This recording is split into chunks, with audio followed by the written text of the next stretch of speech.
Forbes is very famous for having really fabulous books that go back to the founding. I was reading some history about the library and how Cutter had gone to Europe with $50,000 and came back with 3,000 fabulous books. And he was a real innovator and a real spark for this library being as unique as it is.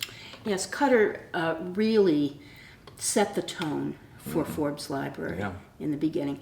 Came from the Boston Athenaeum by way of Harvard College. That's where he went to school.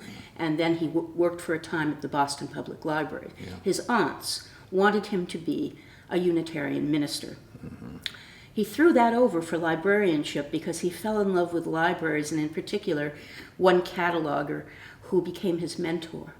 And he began to see the need to catalog books. You know, in the old days, you had almost account books where you would put the first book that came into the library and then chronologically every other book. Yes. But there was no way for anyone to browse in a section or to see what you had. So Cutter became a really innovative cataloger and developed something called the expansive classification system.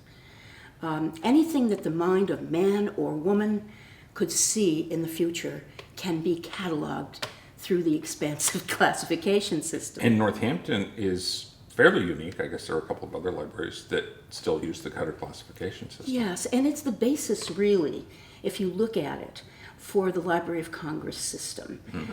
They borrowed quite liberally from Cutter in order to do their system. Did he invent or develop the catalog card system of cataloging? He helped with that? Yes, he helped with that. Because before then, you Yeah. had a big book with listed all the books. That's right. Yeah. He was a systematizer.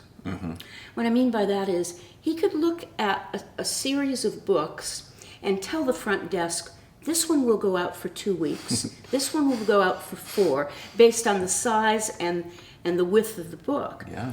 How long would it take somebody to read it? Oh, he was he was amazing. always thinking. Yeah. He was also an innovator in the sense that he was interested in women in libraries. He was one of the first to ask women to do reference work in libraries, which was unheard of. So we look upon him as a feminist as well. Well, we're always counting on women's great memories to remember everything.